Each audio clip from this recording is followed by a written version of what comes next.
আগামী 22শে জানুয়ারি আপনারা সবাই জানেন রাম মন্দির প্রতিষ্ঠা হচ্ছে। দিনটা হচ্ছে মনে হয় সোমবার।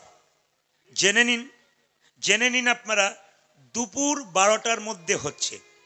আশ্চর্যের ব্যাপার আপনারা শুনলে চমকে যাবেন, ওখানে হনুমান ছিল না, আস্তে আস্তে হনুমানের আগমন হয়েছে।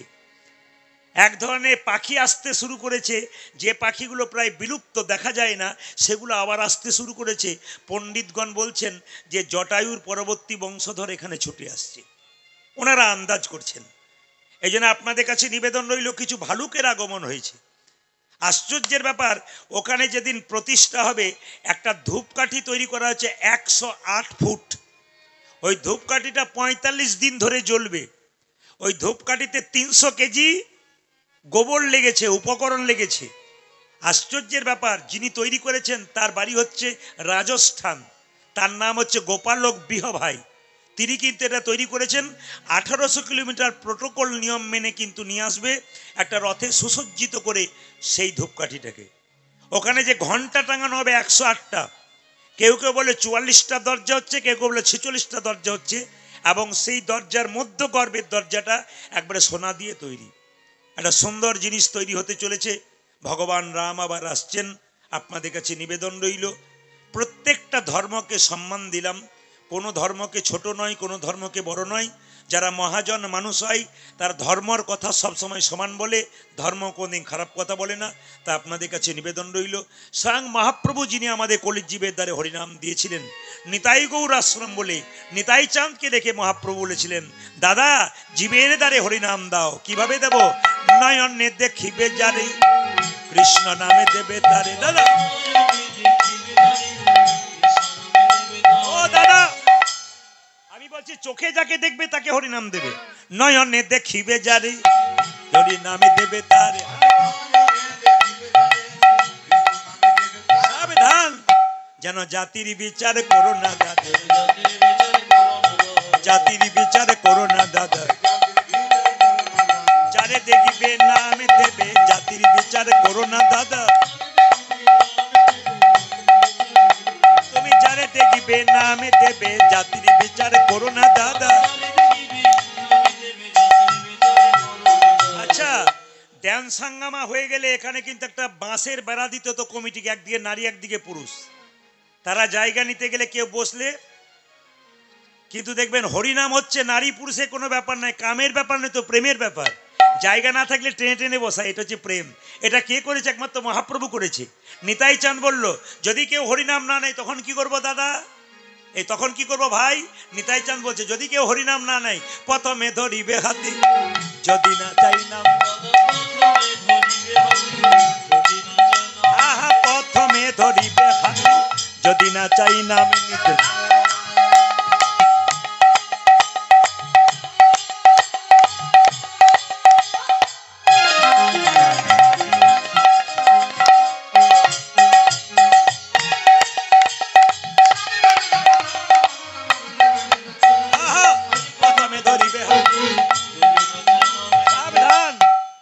হাতে ধরে বলবে হরি, হাতে ধরে বলবে হরি, বলাবে হরি, বলবে হরি, হাতে ধরে বলবে হরি।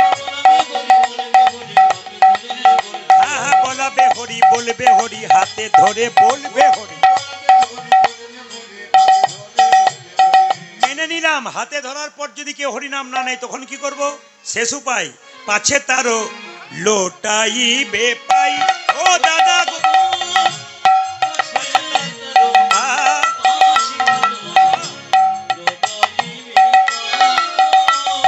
পাছে তারো, পাছে তারো লোটাইবে পাই।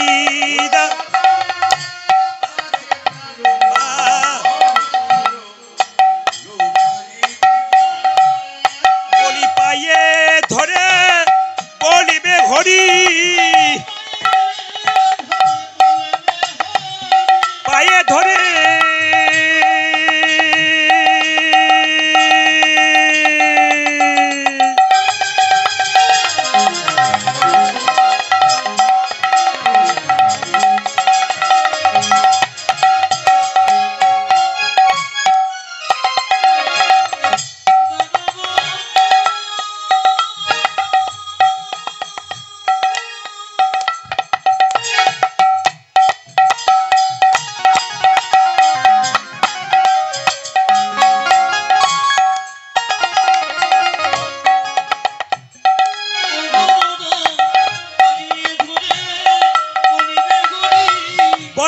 হরি বলিবে হরি পায়ে ধরে বলিবে হরি বলা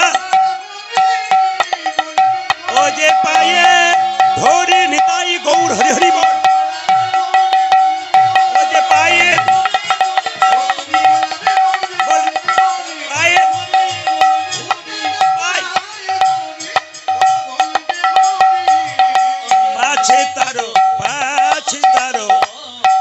লোটাই জোরে বলুন রাধা রানী কি। আপনারা কিন্তু ভাগ্যবান ভাগ্যবতী, কেন বলুন তো? আপনারা বুঝতে পারছেন না পেছনে কি চলছে? পেছনে সেই জয়দেব মেলার ঢেউ চলছে, আপনি বুঝতে পারছেন না। যারা দাঁড়িয়ে আছে তারা বুঝতে পারছে, কেউ কেউ ভাবছে মাঝে ঢুকে আমি কি কি করলাম, না ঢুকলেই ভালো হতো। কিন্তু যারা বসতে পেয়েছেন, না না আপনারা বলবেন আমরা তো 3টে থেকে জায়গা নিয়েছি, অত সোজা নাকি? না না, আগে যে বসবে সে তো পাতে ভোজ প্রথম পাবে, পেছনে এলে তো পেছনে পাবে। তা কিছু মনে করবেন না, একটু কষ্ট করে সেবা নিয়ে নিন, গোবিন্দের সেবা একটু মন দিয়ে শুনে নিন। আশ্রমে কীর্তন করতে এলাম। আশ্রমের আ কথার অর্থ কি? আ মানে আরাম, আ মানে আশ্রয়, আ মানে আহার। আশ্রমে এলে 3টে জিনিস পাওয়া যায়। কি কি? আহার, আশ্রয় আর আরাম। আরাম করে কীর্তন শুনবেন, আপনার মন দিয়ে শুনুন। আজকে সাধু সঙ্গ করতে এসছেন। সাধুসঙ্গ সাধুসঙ্গ সর্বশাস্ত্রে কয় লবমাত্র সাধুসঙ্গ সর্বসিদ্ধি হয়। তাহলে প্রশ্ন করবেন প্রদীপ বাবু, এখানে তো সাধুই দেখতে পেলাম না, সাধুসঙ্গ করলাম কি করে? জেনে নিন মায়েরা, তিলক নিলে, মালা নিলে, গেরুয়া বস্ত্র পরলে, এত বড় বড় চুল রাখলে সাধু হওয়া যায় না। বাজার থেকে কিনতে পাওয়া যায় তিলক, বাজার থেকে মালা কিনতে পাওয়া যায়, কাপড় কিনতে পাওয়া যায়, পড়ে গেলে তো সাধু হওয়া যায় না। কি দরকার?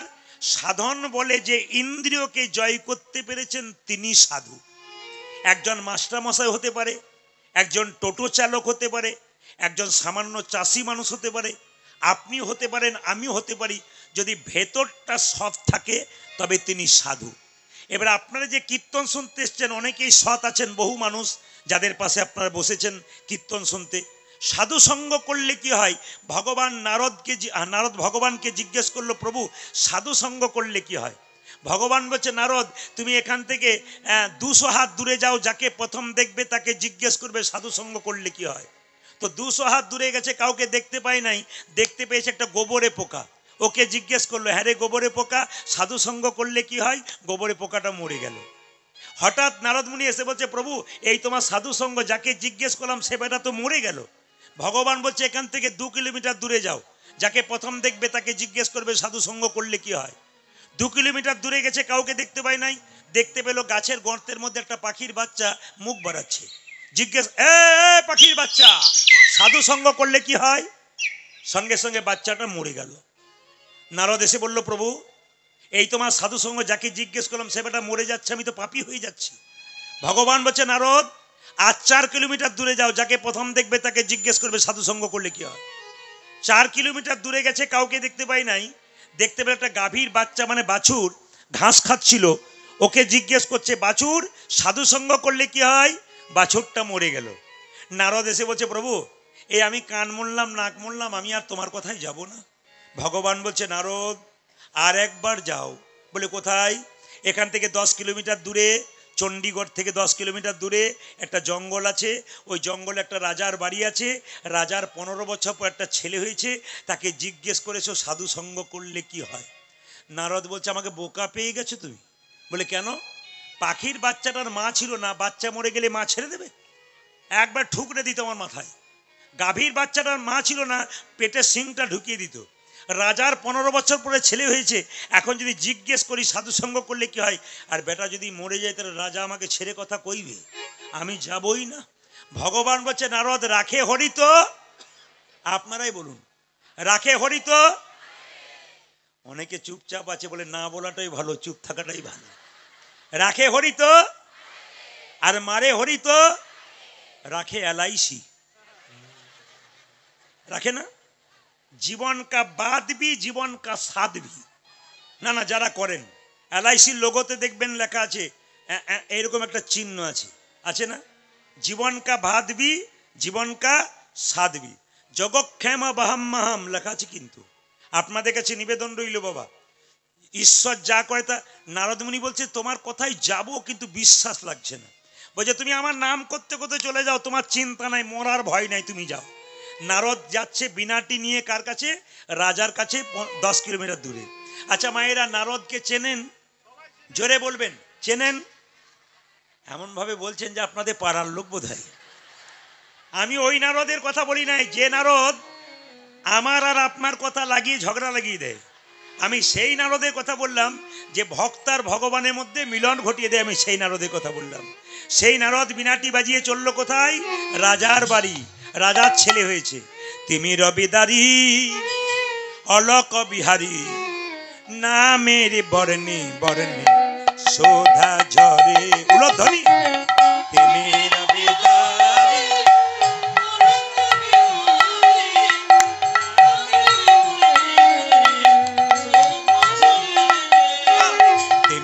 বেদারি অলক বিহারী, নামের বর্ণে বর্ণে শোধা ঝরে।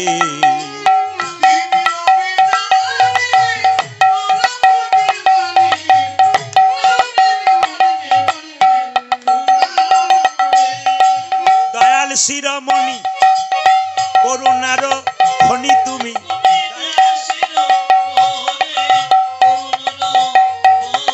দয়াল শিরোমণি করুণার খনি তুমি,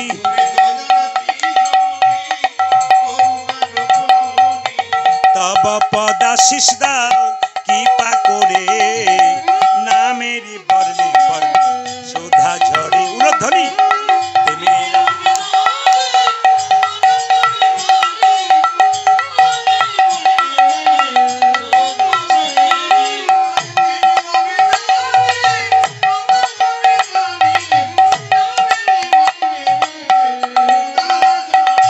নারায়ণ নারায়ণ।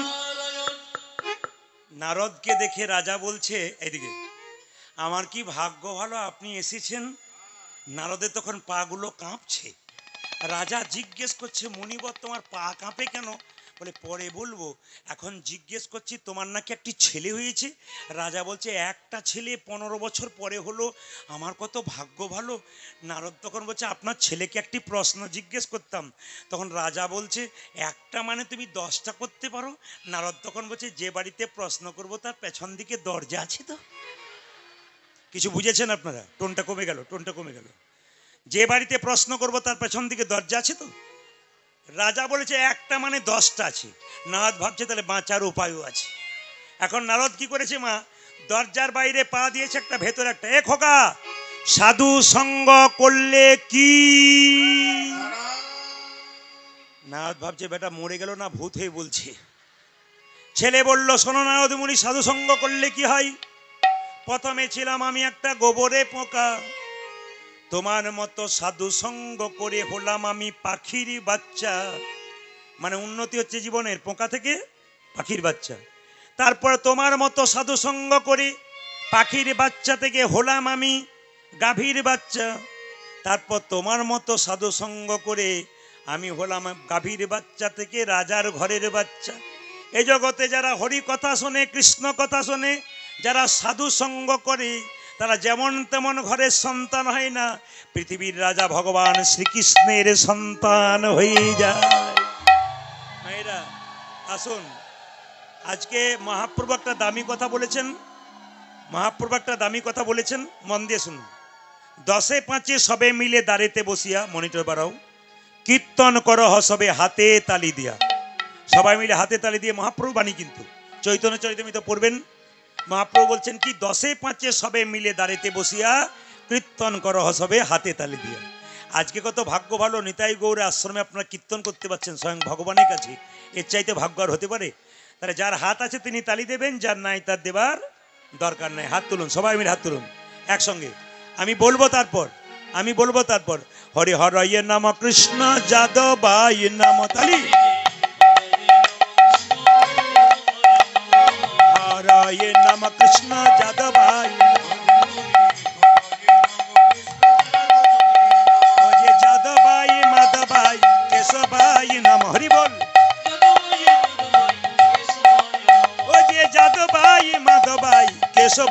নমঃ।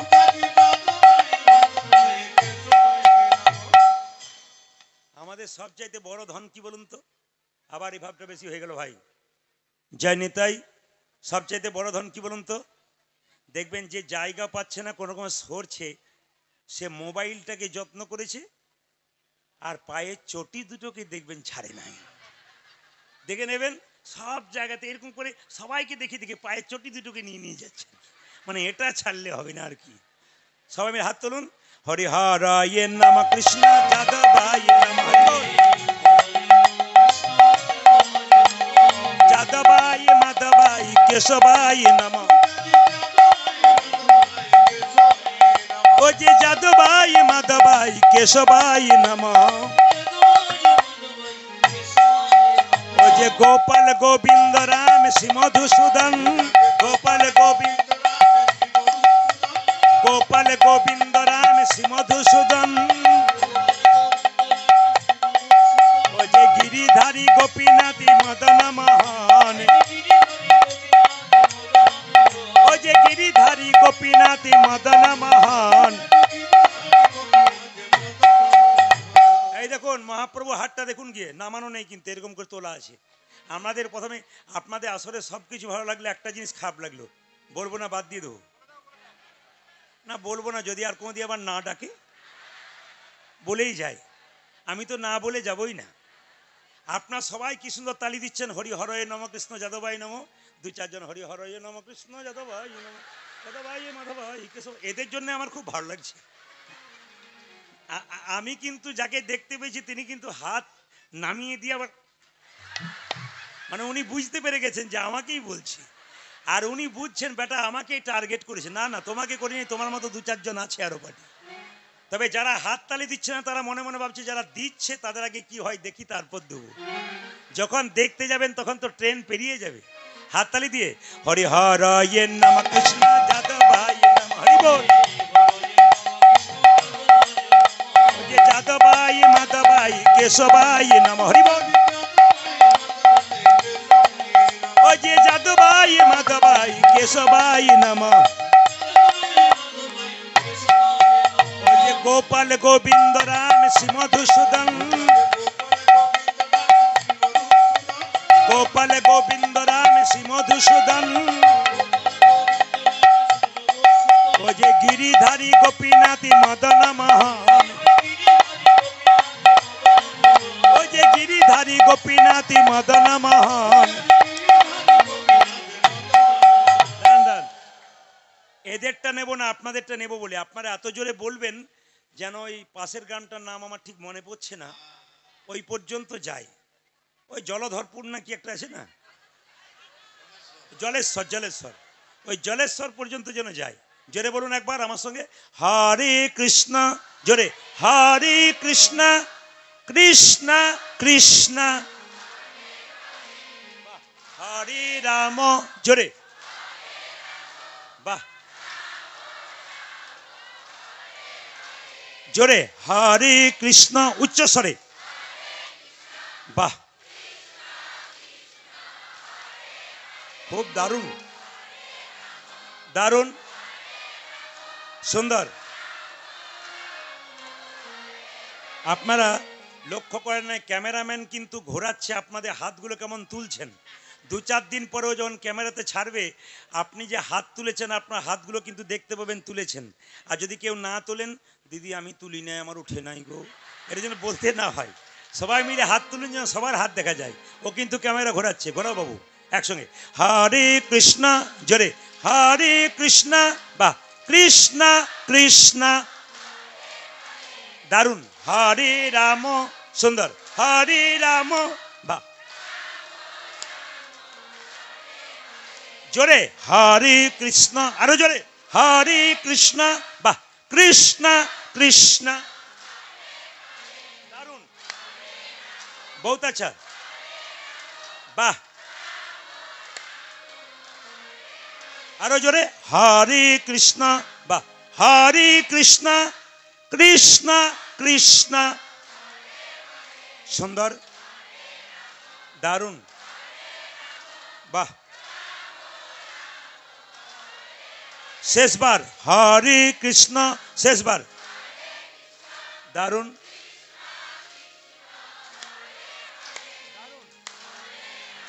বহুত আচ্ছা, বাহ, দান দান দান। আপনাদের বোধহয় কীর্তনের দল টল ছিল বোধহয় আগে, দারুণ গাইছেন। এর সঙ্গে গান তালে তালে। হরে কৃষ্ণ কৃষ্ণ কৃষ্ণ হরে হরে, হরে রাম রাম রাম হরে হরে।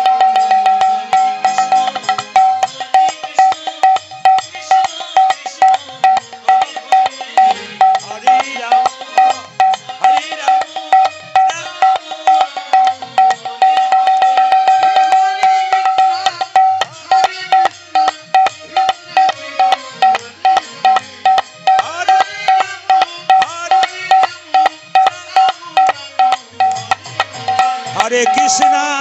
হরে কৃষ্ণ কৃষ্ণ কৃষ্ণ হরে হরে, হরে রাম রাম রাম হরে হরে, হরে কৃষ্ণ কৃষ্ণ কৃষ্ণ হরে হরে, হরে রাম হরে রাম হরে হরে। দিন পঞ্চাননে গাই গৌরাঙ্গ চরিতে, পূরবের ভাব গোরা আমার মনেতে পড়িছ।